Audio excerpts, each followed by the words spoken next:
I came home early from the shop, figured maybe I could catch a cold beer before the evening circus started, and there he was, my boy Eric, sitting cross-legged on the living room rug, operating a shiny quadcopter like he was prepping for NASA's next launch. The thing buzzed and tilted and did a little loop that made me duck on instinct. I leaned against the doorframe, arms crossed, and said, "Nice machine you got there, bud. Where'd it come from?" Eric, without looking up, just shrugged in that casual way kids do when they don't realize you're already halfway suspicious. "Uncle Simon gave it to me," he said, thumb tapping the joystick like a pro. "Who's Uncle Simon?" I asked, voice a little sharper now. "You know," he said, finally glancing up, "Mom's friend from work. He picked me up from school today. Her car broke or something." I nodded slowly, like I was chewing on a mouthful of nails. See, that was new information, and new information tends to smell funny when you've already got history with weird surprises. I patted Eric's head, careful to keep my voice even. "Cool toy. I'm gonna go find your mom, okay?" He just nodded, drone still dancing in the air. I found Jessica in the kitchen, elbow deep in the dishwasher, humming like she hadn't just dropped a small bomb on my day. I didn't bother with pleasantries. "Who's Simon, and why's he giving our kid expensive toys?" I asked, leaning on the counter so she couldn't pretend not to hear me. She rolled her eyes so hard I thought she might sprain something. "Don't be stupid, Sam," she said, yanking a plate free like it had personally offended her. "It's just Simon from the office. My car broke down. I called him because he was close by. He picked up Eric, no big deal." "And the drone?" I asked, keeping my voice steady, because I've learned raising your voice only gives them something to weaponize later. "It was a gift," she said, like that explained everything, like strangers just handed out quadcopters at school pickup now. "Simon bought it for his nephew, but the kid didn't like it. He thought it'd be better to give it to someone who'd appreciate it. That's it." I stared at her for a long second, trying to read her face. If Jessica was lying, she was doing a hell of a job keeping it casual. No nervous twitch, no guilty shift of the feet. Just annoyance, pure and undiluted, like my questioning her was the real crime. I backed off, not because I was convinced, but because marriage teaches you the difference between battles and wars. "All right," I said finally, pushing off the counter. "Just seemed odd, that's all." She didn't even look at me when she said, "You always think everything's a conspiracy, Sam.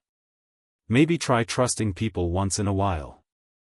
I smiled at that, the kind of tight-lipped smile you save for polite strangers and poker games. "Yeah," I said under my breath, "maybe I'll try that."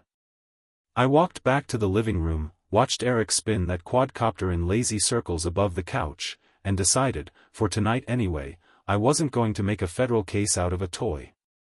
If you are interested in the continuation, like this video and I would be grateful for your comments. New stories are published here every day. A few days later Jessica went to a corporate party and didn't answer the phone for a long time. It was close to midnight when the sound of tires crunching on gravel pulled me out of half-sleep. I sat up on the couch, listening, heart already hammering against my ribs in a way that told me this wasn't going to be a regular Tuesday night. I pulled the curtains aside just enough to see headlights spill across the driveway, and there, stumbling out of the passenger side of a shiny black sedan, was Jessica, heels dangling from her hand, dress rumpled like she'd just rolled down a hill. I opened the door before Simon even had a chance to pretend he wasn't dropping off another man's wife like a half-finished pizza. He came around the car, smiling like the smirk was surgically attached to his face.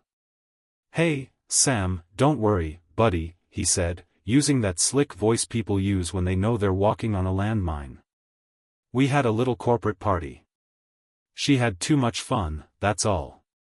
I'm just making sure she got home safe." I didn't answer right away. I grabbed Jessica before she could faceplant into the flower bed and slung her arm around my shoulders. Her breath smelled like a bar floor and cheap perfume. I turned my glare back to Simon, my fists already curling without permission. You think you're doing me a favor? I asked, my voice low and sharp enough to slice through the humid night air. Simon had the audacity to shrug like this whole scene was a courtesy call. Come on, man, he said, smiling wider. Nothing happened. I just didn't want to leave her stranded at the office. Maybe in another life, that smile would have fooled me, but tonight it just fueled the fire already catching in my chest. I took one step toward him, and for a split second, Simon's smile twitched. Maybe he remembered I wasn't the type to punch first, but I wasn't afraid to end things if someone else threw the first stone. Jessica moaned against my shoulder, dragging my attention back to what mattered. I tightened my grip, shot Simon a look that promised this wasn't over, and carried her inside without another word. Upstairs, I dropped her on the bed more gently than she deserved, peeled off her shoes, and threw a blanket over her. She mumbled something incoherent and rolled onto her side. I watched her for a long second, wondering how many nights like this I hadn't seen. Downstairs, I grabbed my keys, threw on my jacket, and headed straight to the only place I knew would give me a straight answer even if it wasn't the one I wanted. My parents' house looked the same as it always did, yellow porch light buzzing, screen door creaking when I stepped through. Mom was still awake, sipping chamomile tea in her faded armchair. Dad muted the late news when he saw my face. What's wrong, son? He asked, no drama, no fuss, just the calm that comes from a man who's seen enough storms to smell one coming.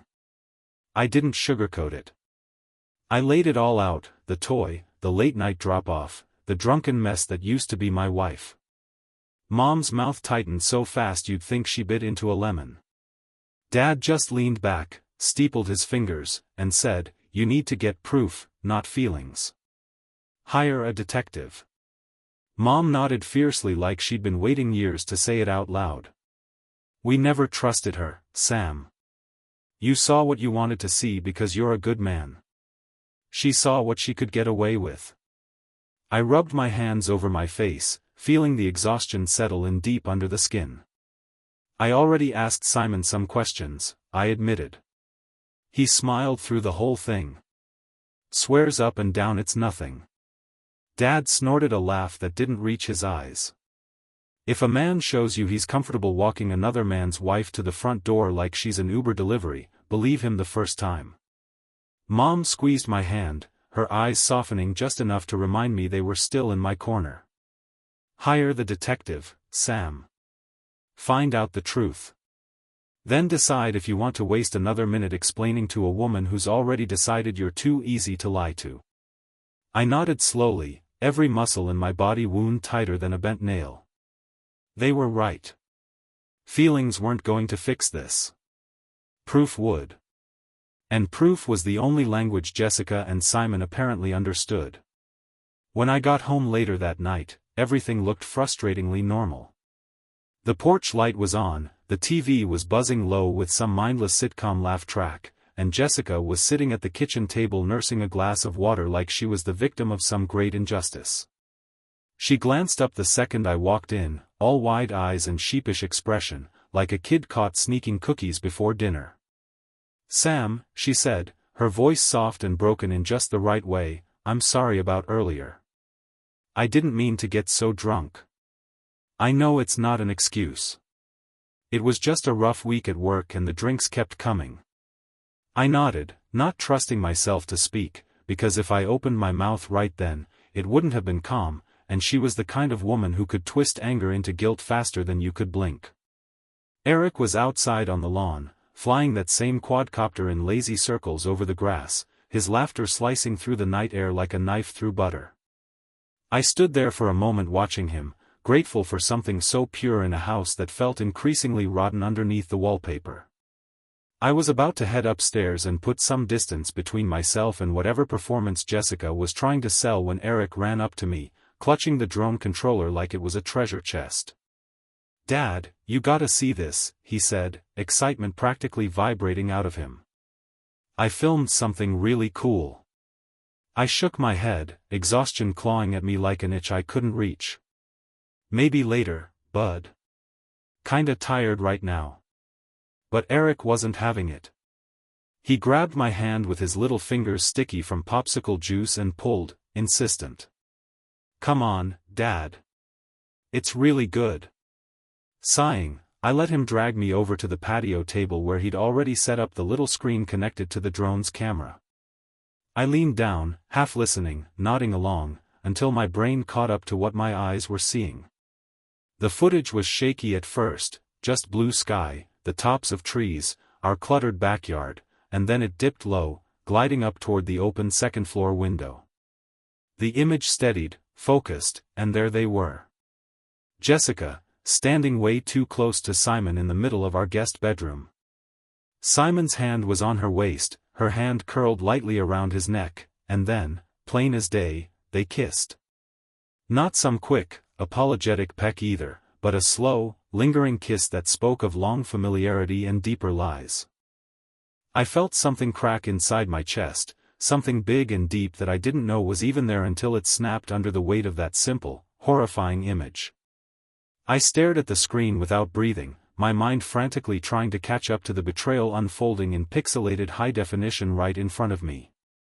Eric grinned up at me, proud of his cinematic debut, completely innocent. "Cool, right, Dad?" My voice when it finally came out was dry and sharp as broken glass. "When did you film this, son?" Eric shrugged, still smiling, swinging his controller from side to side like it was a toy and not the smoking gun that just burned the last bridge between me and the woman I thought I married. "This morning," he said cheerfully, "while you were out. I was bored, so I flew the drone around the house. They didn't even see me." I felt the world tilt slightly under my boots. This morning. Not last week. Not months ago. Hours ago, while I was driving to get advice from the only people left I could still trust, Jessica had been locking lips with the same man who smiled in my face and handed me my drunk wife like he was doing me a favor. I turned away from the screen, forcing a smile onto my face for Eric's sake. "That's really cool, buddy," I said, clapping him gently on the shoulder. "You did a great job flying that thing." Inside, though, the storm had already started. And this time, there wasn't going to be any radio silence. The next morning, before Jessica even stirred under the covers she no longer deserved, I slipped out of the house with the drone footage tucked safely onto a USB drive. I didn't waste time calling around for favors or wringing my hands about morals. I went straight to Matt, a guy I knew from work, the one who handled cybersecurity like it was a second language, the kind of guy who set up firewalls before he finished his morning coffee. I found him at his desk, hunched over 3 monitors like he was running a one-man command center, and when I dropped the USB onto the edge of his keyboard, he looked up with a raised eyebrow. "Need something cleaned up?" he asked, half joking because usually it was just office security footage or client reports that needed salvaging.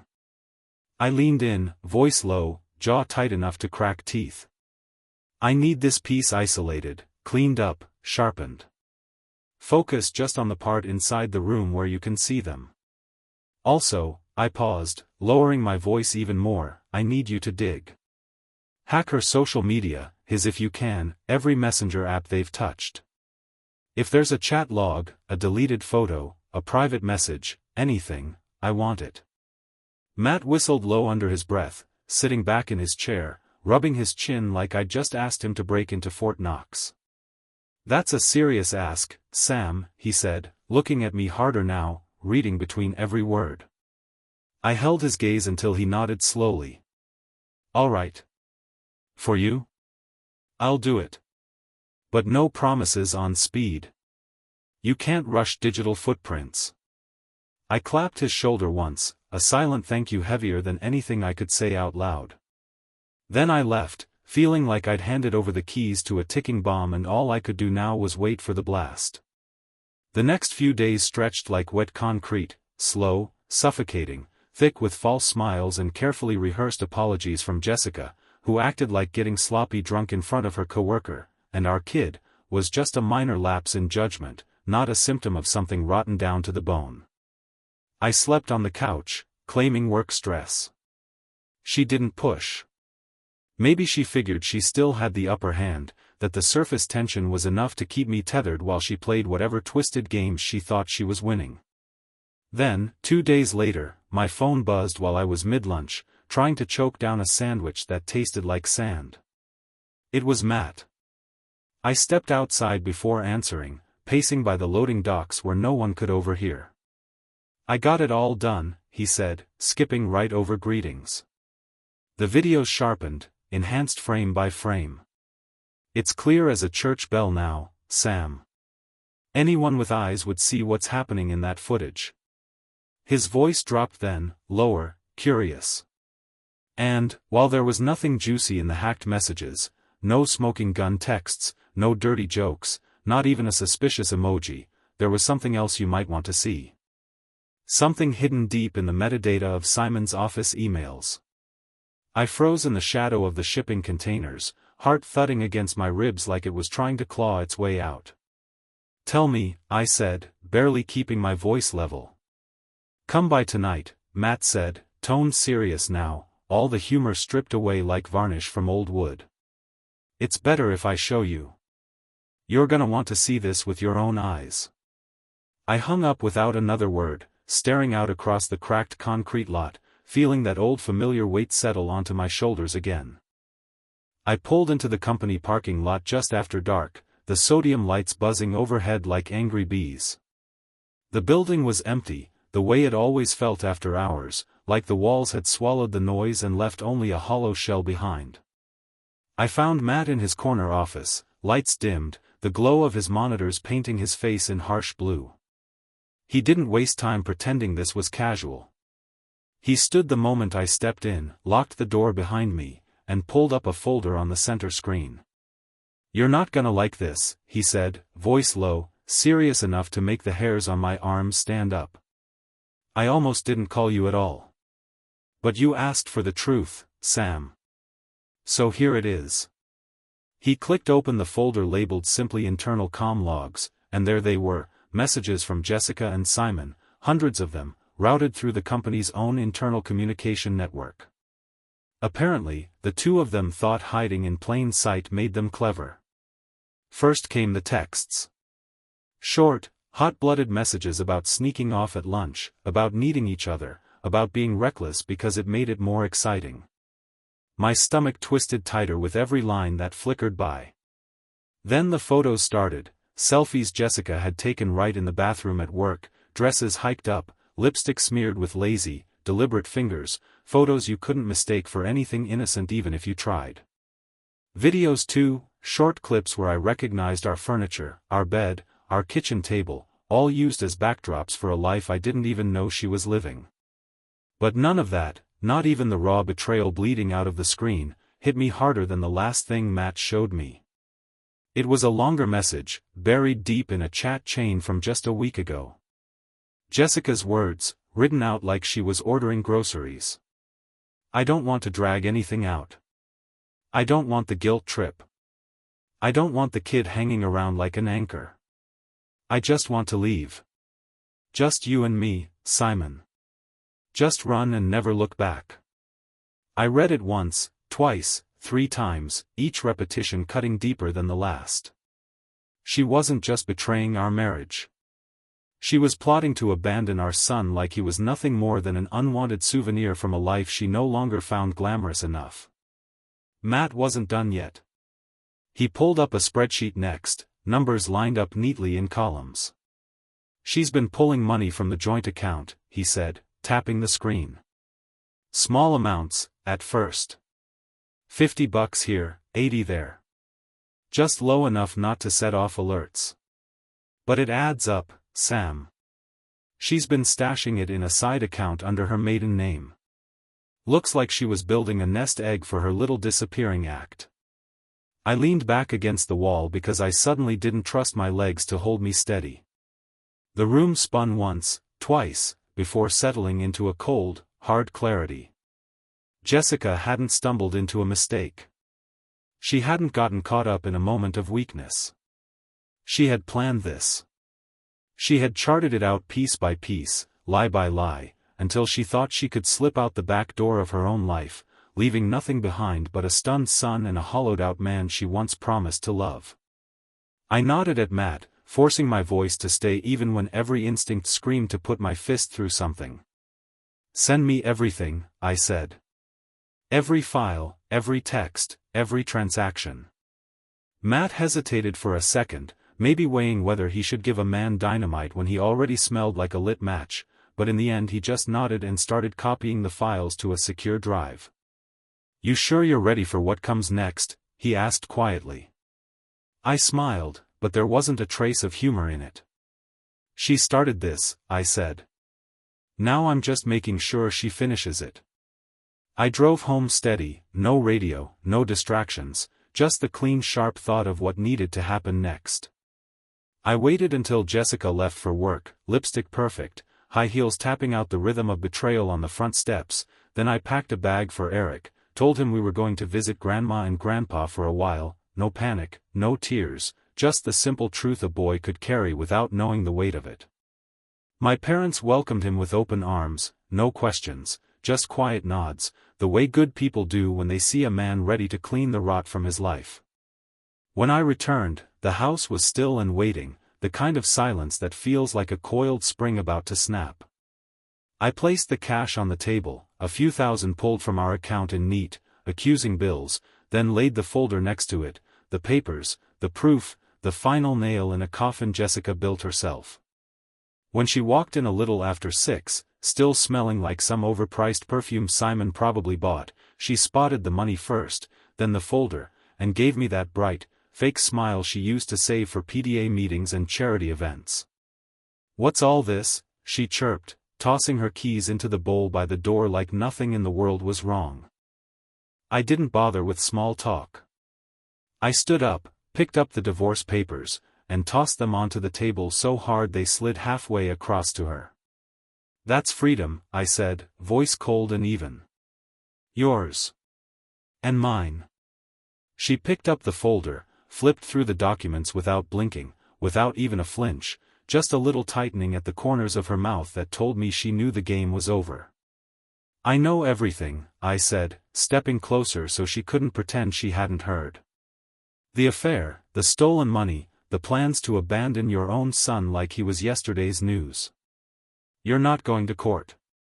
You're not getting a penny more than what's sitting on this table.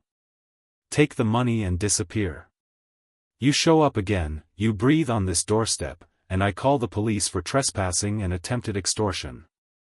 Jessica stared at me for a moment, maybe weighing the odds, maybe thinking how fast she could sell her version of events to someone dumb enough to believe it. But deep down, she knew the truth already crushed every lie she could spin. She signed the documents with a flick of her wrist, grabbed the cash like it might vanish, and then she ran. No tearful goodbyes, no dramatic speeches, just the sharp slam of the door and the sweet, heavy silence she left behind.